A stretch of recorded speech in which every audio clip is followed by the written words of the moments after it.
Assalamualaikum warahmatullahi wabarakatuh. Kami dari kelompok 4 ingin melengkapi tugas Alpro, yaitu menjelaskan tentang 5 program sederhana. Sebelumnya terima kasih kepada dosen pengampu, yaitu Bapak kami Romisa Eskom Mkom, yang telah memberi kesempatan kami untuk menyelesaikan tugas ini. Saya Ginanjar Cahyo Nugroho dengan NIM 63. Saya Irwansyah dengan NIM 52. Dan saya Yusuf Septian dengan NIM 56. Saya akan menjelaskan program menghitung diskon barang. Langsung masuk saja. Yang pertama kita membuat harga awal sama dengan float input masukkan barang. Input fungsi ini digunakan untuk meminta input dari pengguna. Dalam hal ini kita meminta pengguna untuk memasukkan harga barang dan persentase diskon. Kemudian float, fungsi ini mengonversi input yang diterima yang berupa string menjadi tipe data float bilangan desimal. Ini penting karena kita akan melakukan perhitungan matematis. Harga awal. Harga awal ini merupakan variabel menyimpan harga barang yang dimasukkan oleh pengguna. Diskon. Variabel ini digunakan untuk menyimpan persentase diskon yang dimasukkan oleh pengguna. Nanti potong ya, Pak? Iya. Oke. Masih. Tapi kalau dia potong di mana-mana. Ya, pokoknya potong di bagian-bagian yang aku ngomong udah jelas lah. Sambung-sambungkan aja.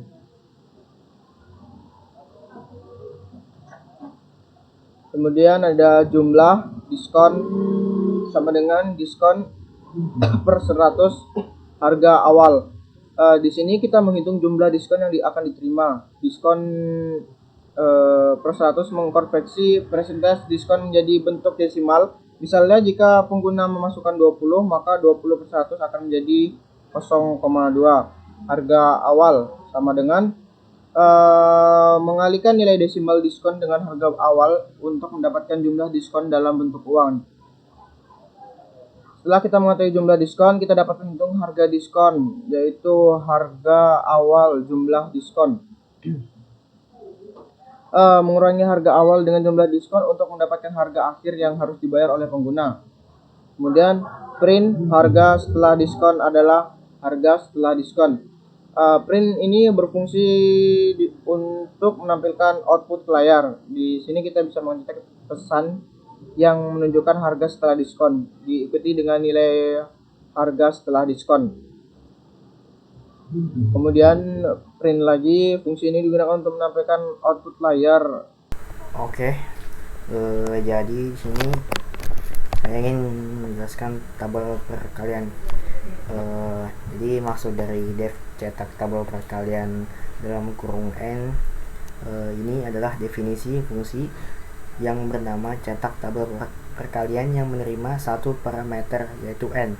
Nah, parameter ini akan digunakan untuk menentukan angka yang tabel perkaliannya akan dicetak. Terus print dalam kurung f tabel perkalian kurung awal n sama dengan string tutup kurung itu baris ini mencetak 7 tabel perkalian untuk angka n yang diberikan. Menggunakan f string memungkinkan kita untuk menyisipkan nilai n ke dalam string. Terus for i in range dalam kurung 1,11 tutup kurung sama dengan itu. Di sini kita menggunakan loop for untuk mengulangi proses dari 1 hingga 10 inklusif range 1,11 menghasilkan angka dari 1 sampai 10. Terus print dalam kurung f kurung berawal dalam kurung berawal n dikali i sama dengan n kali i kurung berawal tutup. Itu dalam loop ini kita mencetak hasil perkalian antara n dan i menggunakan f string. Nah, di sini kita menyusun string yang menunjukkan operasi perkalian dan hasilnya n kali 1 menghitung hasil perkalian. Terus ini input dari pengguna. Angka sama dengan integer dalam kurung input, buka kurung input, buka kurung, masukkan angka untuk tabel perkalian sama dengan tutup kurung 2 kali. Di sini kita meminta pengguna untuk memasukkan angka yang ingin mereka gunakan untuk tabel perkalian.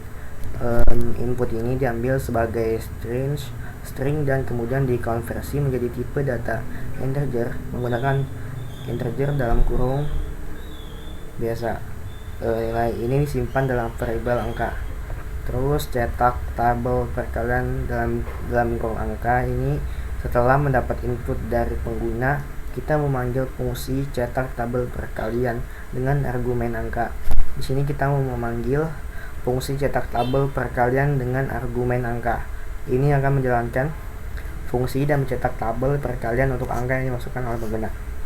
Mungkin di sini saya langsung lanjutkan aja caranya. Mungkin masukkan angka, misalkan ini saya ingin masukkan angka untuk tabel perkalian. Misalkan saya memasukkan angka 1. Nah, sini muncul perkalian 1 ya, dari 1 kali 1 sama dengan 1, 1 kali 2 sama dengan 2, 1 kali 3 sama dengan 3, 1 kali 4 sama dengan 4, 1 kali 5 sama dengan 5, dan seterusnya. Jadi mudahnya ini tuh lebih enak ya kalau mau memunculkan tabel perkalian tanpa susah-susah menghitung ke kalkulator. Jadi kita tinggal mencari sini aja, tergantung dari codingannya aja sih, yang penting jangan error ya guys ya.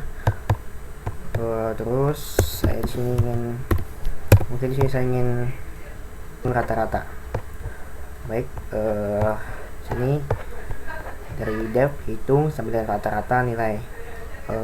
Di sini adalah definisi fungsi bernama hitung rata-rata nilai. Ini adalah definisi fungsi pertama hitung rata-rata yang menerima satu parameter yaitu nilai. Nah, parameter ini diharapkan berupa list yang berisi nilai-nilai yang akan dihitung rata-ratanya. Terus ini total sama dengan sum dalam kurung nilai, yaitu di sini kita menggunakan fungsi build main in sum dalam buka kurung tutup kurung untuk menghitung total dari semua elemen dalam list nilai. Nah, hasilnya disimpan dalam variabel total. Di sini terus rata-rata sampai dengan total garis miring len dalam kurung nilai. Di sini kita menghitung rata-rata dengan membagi total dengan jumlah elemen dalam list nilai yang didapatkan dengan menggunakan len. Hasilnya disimpan dalam variabel rata-rata. Terus di sini return rata-rata. Return rata-rata ini fungsinya itu mengembalikan nilai rata-rata yang telah dihitung. Lanjutnya itu nilai sama dengan kurung siku. Nah, di sini kita membuat sebuah list kosong bernama nilai yang akan digunakan untuk menyimpan nilai-nilai yang dimasukkan oleh pengguna. Oke. Jumlah nilai sama dengan integer dalam kurung input, masukkan jumlah nilai. Di sini kita meminta pengguna untuk memasukkan jumlah nilai yang ingin mereka masukkan. Input ini diambil sebagai string dan kemudian dikonversi menjadi tipe data integer menggunakan integer untuk buka pakai kurung ya. Nah, nilai ini disimpan dalam variabel jumlah nilai. Terus for i in range jumlah nilai itu di sini kita menggunakan loop for untuk mengulangi proses sebanyak jumlah nilai kali. Dan terus n sama dengan float input f masukkan nilai ke min i plus 1. Di sini kita dalam loop ini di dalam loop ini kita meminta pengguna untuk memasukkan nilai ke i dimulai dari 1. Nah, input ini juga dikonversi menjadi float bilangan desimal. untuk memungkinkan perhitungan yang lebih akurat. Terus nilai append n menambahkan nilai ke dalam list. Nah, nilai yang dimasukkan oleh pengguna ditambahkan ke dalam list nilai ini. Nah, ini. Terus rata-rata, sebenarnya hitung rata-rata nilai. Setelah semua nilai dimasukkan, kita memanggil fungsi hitung rata-rata dengan argumen nilai. Fungsi ini akan menghitung rata-rata dari nilai-nilai yang telah dimasukkan dan mengembalikannya. Terus print f rata-rata nilai adalah rata-rata. Kita mencetak hasil rata-rata yang telah dihitung menggunakan f-string, memungkinkan kita untuk menyisipkan nilai rata-rata langsung ke dalam string yang dicetak. Oke, mungkin langsung saja saya contohkan ya contohnya. Nah, jadi misalkan kita 5, jadi kayak kita harus masukkan nilainya sebanyak 5 kali. 1, 2, 3, 4, 5. Nah, rata-rata nilai adalah 3.0. Nah, mungkin jadi seperti itu aja ya kayaknya. Maaf kalau salah. Di sini saya akan menjelaskan program tentang berat tinggi badan. Cara kerja programnya yang pertama yaitu kita menginput data antara berat atau tinggi badan, yaitu memasukkan ke dalam program yang saya tampilkan di layar ini. Di sini memasukkan berat badan, kita masukkan berat badan sesuai yang kita mau dan tinggi badan. Di dalam program ini saya menggunakan rumus indeks massa tubuh, yaitu sebuah ukuran yang digunakan untuk mengetahui apakah berat badan seseorang kurus, normal, atau kelebihan berat badan atau obesitas. Jadi dalam rumus ini kita bisa melihat ketika program menghitung IMT menggunakan rumus, maka akan menampilkan kategori IMT kurus, normal, overweight, atau obesitas. Untuk contoh output saya contohkan seperti ini. Saya memasukkan berat badan yaitu 70 kg dengan tinggi badan yaitu 1,75. Jadi hasil dari IMT-nya adalah 22,86, yaitu termasuk dalam kategori IMT yang normal. Di sini saya akan menjelaskan yaitu tentang program cek ganjil dan genap.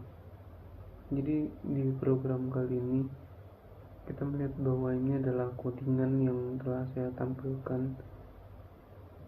Untuk codingan di atas ini kita masukkan di angka untuk menginput sebuah bilangan. Untuk mengecek ganjil atau genapnya bilangan tersebut, kita masukkan saja contohnya bilangan 7. Di sini kita langsung menjalankan programnya, kita run. Dia akan menampilkan bilangan ganjil yaitu bilangan 7. Dan di output ini juga menampilkan hasil dari bilangan ganjil atau genap yang telah kita masukkan ke dalam input pada program di atas. Sekian dari saya, terima kasih.